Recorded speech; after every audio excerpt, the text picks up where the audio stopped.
Hello friends, welcome back to my channel. എൻ്റെ ബെല്ലിനി. അപ്പോൾ പുതിയൊരു വീഡിയോയിലേക്ക് സ്വാഗതം.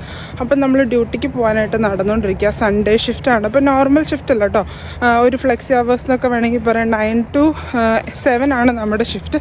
അപ്പോൾ ഷിഫ്റ്റിന് പോകാനായിട്ട് നമ്മൾ നടന്നുകൊണ്ടിരിക്കുക കേട്ടോ. കഴിഞ്ഞ ദിവസം എന്നോ പെയ്ത മഞ്ഞിൻ്റെ ബാക്കി അവശിഷ്ടങ്ങളൊക്കെ നിലത്ത് അവിടെ ഇവിടേക്ക് ആയിട്ട് കിടപ്പുണ്ട്. ഈ ഒരു സമയത്ത് ഏറ്റവും ശ്രദ്ധിക്കുന്നതെന്ന് പറഞ്ഞിട്ടുണ്ടെങ്കിൽ തെന്നി വീഴാതെ നമ്മുടെ ലക്ഷ്യസ്ഥാനത്ത് എത്തുക എന്നുള്ളതാണ്. മഞ്ഞ് പൊടിയായിട്ട് വെതറി കിടക്കുകയാണെങ്കിൽ കുഴപ്പമില്ല. ഇതിപ്പോൾ മഞ്ഞും കുറച്ച് വെള്ളം ഇങ്ങനെ പറ്റി. കഴിഞ്ഞ ആഴ്ചയൊക്കെ ടെമ്പറേച്ചർ എന്ന് പറഞ്ഞൊരു -3 -4 ഒക്കെ ആയിരുന്നു കേട്ടോ. ഇന്നിപ്പോൾ ഒരു 0 ആയിട്ടുണ്ട്. അതുകൊണ്ട് നല്ല ആശ്വാസം അറിയാനുണ്ട്. ആ മൈനസിൽ നിന്നൊന്ന് അറ്റ്ലീസ്റ്റ് 0 എങ്കിലും എത്തിയത്. എന്ത് പ്രഹസനം എന്ന് കേൾക്കണവർ വിചാരിക്കും. കാരണം കാനഡയിലൊക്കെ ഉള്ളവർക്ക് -27 -36 എന്നൊക്കെ കാണുന്നത്. അത് വെച്ച് നോക്കിയിട്ടുണ്ടെങ്കിൽ നമ്മൾ ഭയങ്കര ഗ്രേറ്റ്ഫുൾ ആണ് കേട്ടോ. അത്രയൊന്നുമില്ലല്ലോ. ഈശ്വര, നന്നായിട്ട് തെന്നുന്നുണ്ട്. നമ്മൾ ഓഫൊക്കെ ആയിട്ട് വെറുതെ വീട്ടിലിരിക്കുമ്പോൾ മഞ്ഞ് പുറത്ത് കാണാനും അതുപോലെ തന്നെ വീഴുന്ന കാണാനൊക്കെ ഒരു രസമുണ്ട് കേട്ടോ. പക്ഷെ നമ്മളിങ്ങനെ ഡ്യൂട്ടിക്കായിട്ട് രാവിലെ തന്നെ ഇറങ്ങിയാട് നടക്കുമ്പോൾ ഇങ്ങനെ ഫുള്ള് തെന്നിക്കിടക്കുമ്പോൾ വലിയ രസമൊന്നും ഇല്ല ശരിക്കും പറഞ്ഞിട്ടുണ്ടെങ്കിൽ. അപ്പോൾ വെതർ പറയുന്നതനുസരിച്ചാണെങ്കിൽ അടുത്ത ആഴ്ച നമുക്ക് വീണ്ടും 1, 2, 3, 4 പിന്നെ ഡബിൾ കൗണ്ടിലേക്ക് 10, 11 അങ്ങനെ നല്ല വെതർ ഉണ്ടെന്നാണ് വെതർ പറയുന്നത്. എന്താല്ലേ, 5-6 നാട്ടിലായിരുന്നപ്പോൾ ഫ്രിഡ്ജിലെ ടെമ്പറേച്ചറായിരുന്നു. ഇപ്പോൾ അത് വലിയ കാര്യമായി തുടങ്ങി. കാരണം മൈനസിൽ നിന്ന് മേളിലേക്ക് വരുമ്പോൾ വല്ലാത്ത സന്തോഷം. അപ്പോൾ ഞായറാഴ്ച ആയതുകൊണ്ട് തന്നെ നമ്മുടെ യൂഷ്വൽ ഡ്രാമകളൊക്കെ ഇന്ന് കുറവായിരിക്കും കേട്ടോ. യൂഷ്വൽ ഡ്രാമ എന്ന് ഞാൻ ഉദ്ദേശിച്ചത് നോർമലായിട്ട് ഹോസ്പിറ്റലിലുള്ള ഒച്ചപ്പാട്, ബഹളം, മോണിറ്ററുകളുടെ ശബ്ദങ്ങൾ, അവിടെ കുറേ പേര് കരയുന്നു, ഇവിടെ കുറേ പേര് കരയുന്നു. നമ്മുടെ സ്റ്റാഫിൻ്റെ തന്നെ ഒച്ചപ്പാടും ബഹളം അതൊക്കെ ഇന്ന് കുറവായിരിക്കും കമ്പാരിറ്റീവ്ലി. പക്ഷെ ഞാൻ നേരത്തെയൊക്കെ വീഡിയോസിൽ പറയാറുണ്ട്, ഇങ്ങനെ വെയിറ്റിംഗ് ആയിട്ട് കിടക്കുന്ന കുറേ നാളുകളായിട്ട് നടക്കാതെ വരുന്ന സർജറികളൊക്കെ വെയിറ്റിംഗ് ലിസ്റ്റ് എന്ന് പറഞ്ഞ് ചെയ്യുന്ന എക്സ്ട്രാ ഷിഫ്റ്റായിട്ട്. അപ്പോൾ അങ്ങനെ കുറേ ഷിഫ്റ്റുകളുണ്ട്. അപ്പോൾ അതിൻ്റേതായിട്ടുള്ള തിരക്കുകളുണ്ടാവും. പക്ഷെ നമ്മൾ വേറെ, വെയിറ്റിംഗ് ലിസ്റ്റിൻ്റെ സ്റ്റാഫ് വേറെ, അങ്ങനെ ഒരു സെപ്പറേറ്റ് രീതിക്കാണ് വർക്കാവുന്ന ഇന്നത്തെ ഒരു സിസ്റ്റം എന്ന് പറഞ്ഞാൽ.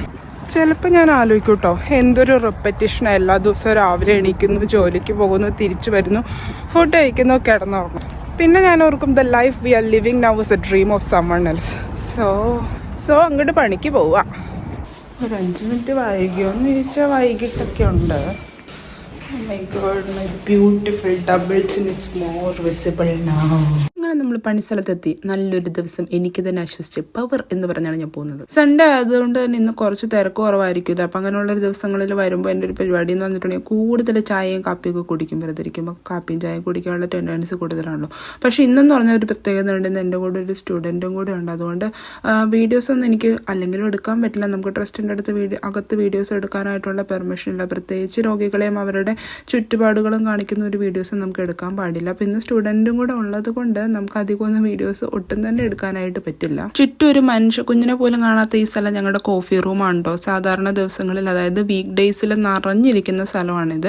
വീക്കെൻഡ് ആയതുകൊണ്ട് തന്നെ അധികം ആരുമില്ല. നമ്മുടെ എമർജൻസി തിയേറ്ററുകൾ മാത്രമേ ഇന്ന് റണ്ണിങ് ഉള്ളൂ. അപ്പോൾ അവിടെ ഉള്ളവരൊക്കെ ഇന്ന് പണിയായതുകൊണ്ട് അകത്ത് തന്നെ ആയിരിക്കും. അതുകൊണ്ട് ചുറ്റും ആരുമില്ല. ഞാൻ ഇന്ന് കിങ്ങിനെ പോലെ വിശദമായിട്ട് ടി വിയിലേക്ക് നോക്കിയിരിക്കുക. ടി വിയിൽ ആക്ച്വലി പൂളുകൾ നടന്നുകൊണ്ടിരിക്കുക. പൂളുകളി എന്താണെന്ന് പോലും എനിക്കറിയില്ല. എന്നിട്ട് പോലും അതിൻ്റെ സ്കോറിങ്ങും പരിപാടിയൊക്കെ ബ്രേക്ക് ആയതുകൊണ്ട് ആസ്വദിച്ച് അങ്ങനെ അങ്ങോട്ട് ഇരിക്കുക. വീക്ക് ഡേയ്സിൽ ഒരു പരിപാടി എന്ന് പറഞ്ഞിട്ടുണ്ടെങ്കിൽ നമ്മളെല്ലാവരും കൂടെ, ഇപ്പോൾ ടീമിൽ ആരെങ്കിലുമൊക്കെ ഒരുമിച്ച് ഒരേ സമയത്ത് ബ്രേക്കിന് ഇറങ്ങുമായിരിക്കും. അപ്പോൾ നമ്മൾ വരുമ്പോൾ ഓൾറെഡി നമ്മുടെ ടീമിൽ ആരെങ്കിലുമൊക്കെ ഇരിപ്പുണ്ട്. അപ്പോൾ ആ ടേബിളിൻ്റെ അറ്റം ചേർന്ന് എല്ലാവരും കൂടെ വർത്താനം പറഞ്ഞൊക്കെ ഇരിക്കുകയാണ്. വീക്കെൻഡൊക്കെ ആകുമ്പോൾ ഇങ്ങനെ ആസ്വദിച്ച് ആരും ശല്യവും ബഹളവും ഒച്ചപ്പാടും ഒന്നും ഇല്ലാണ്ട് നമുക്ക് ഒറ്റയ്ക്കായിട്ട് ഒരു പ്രോപ്പർ ബ്രേക്കായിട്ട് ഇങ്ങനെ റൂം ഫുൾ അങ്ങോട്ട് എടുത്തങ്ങോട്ട് ഇരിക്കാം. ഇങ്ങനെ വെറുതെ ഇരിക്കുമ്പോൾ ഞാൻ ഓരോന്നൊക്കെ ഇങ്ങനെ ആലോചിച്ച് കൂട്ടും. നമ്മുടെ ജീവിതം എന്ന് പറഞ്ഞിട്ടുണ്ടെങ്കിൽ എന്തൊരു ഷോർട്ട് പീരീഡ് ആണല്ലേ. അപ്പോൾ അതിൻ്റെ ഇടയ്ക്ക് നമ്മൾ എന്തൊരു ഓട്ടപ്പാച്ചില്ല. അപ്പോൾ നാളെ അവസാനിക്കാനുള്ള ജീവിതത്തിൽ ഇന്ന് എന്തിനൊക്കെയോ വേണ്ടി നമ്മളിങ്ങനെ ഓടിപ്പാഞ്ഞുകൊണ്ടിരിക്കുന്നു. എന്നിട്ട് നമ്മൾ ആരും റിയലൈസ് ചെയ്യുന്നില്ല ആക്ച്വലി ഏറ്റവും ഇമ്പോർട്ടൻ്റ് ആയിട്ടുള്ളൊരു വെൽത്ത്, അല്ലെങ്കിൽ നമ്മുടെ കയ്യിൽ ഇപ്പോൾ ഉള്ളൊരു ധനം എന്ന് പറഞ്ഞിട്ടുണ്ടെങ്കിൽ നമ്മുടെ സമയമാണെന്ന് എനിക്ക് എപ്പോഴും തോന്നാറുണ്ട്. ഇന്നൊരു ദിവസം കടന്നു പോയാൽ പിന്നെ ആ ദിവസം ഒരിക്കലും നമുക്ക് തിരിച്ചു കിട്ടില്ല. നമ്മൾ ശരിക്കും പറഞ്ഞാൽ എപ്പോഴും കേൾക്കാറുള്ള കാര്യമാണ്. എന്നിരുന്നാൽ പോലും നമ്മൾ അത്ര വകവെക്കാത്തൊരു കാര്യമാണ്. പക്ഷെ നമുക്ക് അലൗഡായിട്ട് നമുക്ക് കിട്ടിയിട്ടുള്ള ഈ സമയത്ത് നമ്മൾ ആകെപ്പാടെ ബോധേഡായിട്ടുള്ള ഒരേ ഒരു കാര്യം എന്ന് പറഞ്ഞാൽ നാട്ടുകാരെ കുറിച്ച് നല്ലത് പറയിപ്പിക്കുക. നാട്ടുകാർ എന്ത് വിചാരിക്കുമെന്ന് ബോധർ ചെയ്ത് നമ്മുടെ ലൈഫിൻ്റെ പകുതി കാലം നമ്മൾ കളയുന്ന എനിക്ക് തോന്നുന്നത്. അങ്ങനെ നമ്മൾ ഡ്യൂട്ടിയൊക്കെ കഴിഞ്ഞ് വീട്ടിലെത്തി. ഇനി ഒരു സ്വീറ്റ് പൊട്ടറ്റോ പുഴുങ്ങിയതായാലോ എന്ന് വിചാരിച്ചു. നാട്ടിൽ വെച്ച് കഴിക്കാത്ത സാധനം എന്താലേ. അപ്പം അത്രേ ഉള്ളൂ. Bye bye.